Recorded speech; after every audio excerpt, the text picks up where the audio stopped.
ಅದಕ್ಕೆ ಕ್ಲಾರಿಫೈ ಮಾಡಿದಾರಲ್ಲ ಅದು ಕೂಡ ಕಾಂಗ್ರೆಸ್ನವರು ಅದೇ ಇಶ್ಯೂ ಇಟ್ಕೊಂಡು ರಾಜ್ಯದಲ್ಲಿ ಅಂದರೆ ಚುನಾವಣೆ ಎದುರಿಸ್ತಾ ಇದ್ದಾರೆ, ಅಂದರೆ ಮಹಿಳೆಯರಿಗೆ ಅವಮಾನ ಮಾಡಿದ್ರು. ಅಲ್ಲ, ಅದಕ್ಕೆ ಕುಮಾರಸ್ವಾಮಿ ಕ್ಲಾರಿಫೈ ಮಾಡಿದಾರಲ್ಲ ಅದು ಇಶ್ಯೂ ನಮ್ಮ ಅಂದರೆ ಅವರೇ ಮಾತಾಡಿ ಅವರೇ ಉತ್ತರ ಕೊಟ್ಟ ಸೂಕ್ತ ಅದಕ್ಕೆ. ಸಿಎಂ ಆಗ್ತೀನಿ ಅಂತ ಹೇಳ್ತಿದ್ದಾರೆ, ಸಪೋರ್ಟ್ ಮಾಡ್ತೀರಿ ಎಲ್ಲ ಕಡೆ ಭಾಷಣ ಮಾಡಿ ಸರ್ಕಾರ ಬಂದು ನಾನೇ ಸಿಎಂ ಅಂತ. ಈ ಉತ್ತರ ಕರ್ನಾಟಕ MLA ಸಪೋರ್ಟ್ ಮಾಡ್ಬೇಕಂತೇಳಿ ನೀವು ಸಪೋರ್ಟ್ ಮಾಡ್ತೀರಾ? ಅಲ್ಲ, ಯತ್ನಾಳ್ ಸಿ ಎಮ್ ಆದ್ರೆ ಚಲೋ ಆಯ್ತಲ್ಲ, ನಮ್ಮ ಉತ್ತರ ಕನ್ನಡ ಒಬ್ಬರು ಸಿ ಎಮ್ ಆದ್ರೆ ಕೆಟ್ಟ ಆಗ್ತೈತಿ ರೀ. ಅಲ್ಲ, ಯತ್ನಾಳ್ ಸಿ ಎಮ್ ಆಗ್ತಾರೆ ಅಂತ ಯಾಕಂದರೆ ಬೆಳಗಾವಿ ಬೀದರ್ನಾಗೆಲ್ಲ ಉತ್ತರ ಕನ್ನಡ ಸಿ ಎಮ್ ಆದ್ರೆ ನಾವು ಖುಷಿ ಪಡ್ಕೋತೀವಿ, ಒಳ್ಳೆ ನಾನು ಸ್ವಾಗತ ಮಾಡ್ತೇನೆ. ಆದರೆ ಒಳ್ಳೇದಂತ ನನ್ನ ವೈಯಕ್ತಿಕವಾಗಿ ದಾಳಿ ಮಾಡ್ತಾರೆ ಏನು ರೀ, ಭಾಳಷ್ಟು ವೈಯಕ್ತಿಕ ದಾಳಿ ಆಗ್ತದೆ. ಸತೀಶ್ ಜಾರಕಿಹೊಳಿ ಕ್ಷೇತ್ರ ಹೋಗ್ತಾರೆ, ಅಲ್ಲೇ ಪ್ರಶಾಂತ್ ತಿರುಗಾಡೋದು ಅದು ಅವರು ಉತ್ತರ ಕೊಡ್ತಾರಲ್ಲ ರೀ. ಚಿಕ್ಕೋಡ್ಯಾಗದ ನಮ್ಮ ಪ್ರಭಾಕರ್ ಕೋರೆ ಸಾಕೋರು ಮಾಂದೇಶ್ವರು ಇದಾಗಿದ್ರಲ್ಲ ರೀ, ಇಲ್ಲೇ ಅವರು. ಸರ್, ಈಗ ಮೇನಕಾ ಗಾಂಧಿ ಅವರು ಹೇಳ್ತಾರೆ ಬಿಜೆಪಿ 2 ಸೀಟ್ ಬರಲ್ಲ, ಯಾರು ಹೇಳಿದ್ರಿ? ಮೇನಕಾ ಗಾಂಧಿ ಅವರು. ನೋಡ್ರಿ, ಈಗ ಮೋದಿಯವರು ಇವಾಗ 400 ಪಾರ್ ಅಂತ ಹೇಳಿದ್ದಾರೆ. ಸೊ NDA ಹೈಯೆಸ್ಟ್ ಲೀಡ್ ಬರ್ತೈತಿ, ನಿಮಗೆಲ್ಲ ಗೊತ್ತಿದೆ, ಖಂಡಿತ ಗೆಲ್ತಾರೋ. ಮತ್ತು ಅವ್ರು ಕೆಲವು ಮಂದಿಗೆ ಹೇಳಿದ್ರಾಗ ಏನೋ ಈ ಕಾಂಗ್ರೆಸ್ ಅವರೆಲ್ಲ ಹೇಳ್ತಾರೆ BJP ಇಷ್ಟು ಸೀಟ ಬರೋದಿಲ್ಲ, ಅವ್ರು ಕ್ಲಿಯರ್ ಮೆಜಾರಿಟಿ ಬರೋದಿಲ್ಲ ಅಂತ.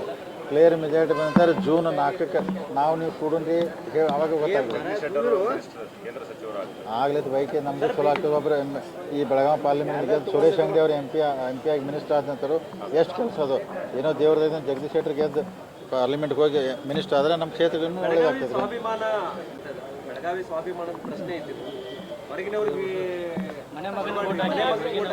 ಅಲ್ಲಲ್ಲ, ಈಗ ನೋಡ್ರಿ ಇಲೆಕ್ಷನ್ ಅಂದ್ಕೂಲೆ ಇವನ್ನೆಲ್ಲ ನೆನಪಾಗ್ತಾವ್ರಿ, ಸ್ವಾಭಿಮಾನ ಮತ್ತೊಂದು. ಸೊ ಮತ್ತು ಅವರು ಇದನ್ನು ಇಶ್ಯೂ ಮಾಡೋರನ್ನ ಯಾರಲ್ಲ ಅವ್ರ ಜಾಗದಾಗ ಬೇರೆ ಪಾರ್ಟಿಯವ್ರು ಇದ್ರು ಮಾಡೋರು, ಅದನ್ನ ಏನು ತಪ್ಪನ್ನಕ್ಕಾಗೋದಿಲ್ಲ. ಖರೆ ಜಗದೀಶ್ ಶೆಟ್ಟರ್ನ ಅದು ಹೊರಗಿನವ್ರು ಅನ್ನೋದನ್ನ ಜನ ಹೆಚ್ಚು ಕಮ್ಮಿ ಮರ್ತಾರೋ, ಚುನಾವಣೆ ಪೂರ್ತಿ ಮರಿತಾರೋ, ಅವ್ರನ್ನ ಸ್ವೀಕಾರ ಮಾಡ್ತಾರೆ ನಮ್ಮ ಬೆಳಗಾವಿ ಪಾರ್ಲಿಮೆಂಟ್ ಜನ ಅಂತೇಳಿ ನನಗೆ ಆಸೆ ಇದೆ. MLC ಹೋಗೋದಲ್ಲಿ ಇನ್ನೂ ಏನೋ ಡಿಸಿಷನ್ ತೊಗೊಳಂಗೆ ಕಾಣೋದಿಲ್ಲ.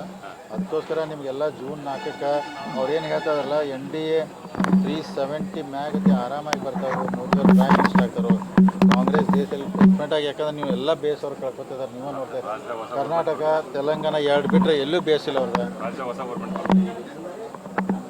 ಅಲ್ಲ ಬಂದರೆ ಒಳ್ಳೇದು ಅಲ್ಲ, ಬದಲಾವಣೆ ಆಗ್ಬೋದು.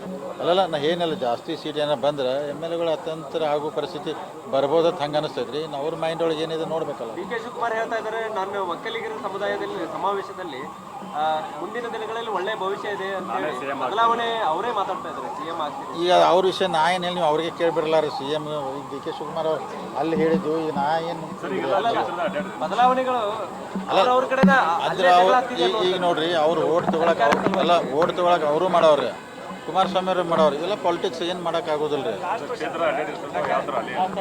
ಇಲ್ಲ ಚಲೋ ಐತೆ ಎಲ್ಲ ಕಡೆ. ನಾವು ನಾಗರೂ ಒಂದು ದೊಡ್ಡ ಸಭೆ ಮಾಡಿದ್ವಿ ರೀ, ಮಾಡಿ ನಮ್ಮ ಜನ ಎಲ್ಲ BJPಗೆ ಮಾಡ್ಕೋದು ಎಲ್ಲರೂ ಹೇಳಿದ್ವಿ ರೀ. ಆ ಥರ ಟ್ರೆಂಡ್ ಇದೆ, ಚಲೋ ಆಗ್ತೈತೆ. ನಾರ್ತ್ ಫಸ್ಟ್ ಉತ್ತರ ಕರ್ನಾಟಕದ ಆವಾಜ್.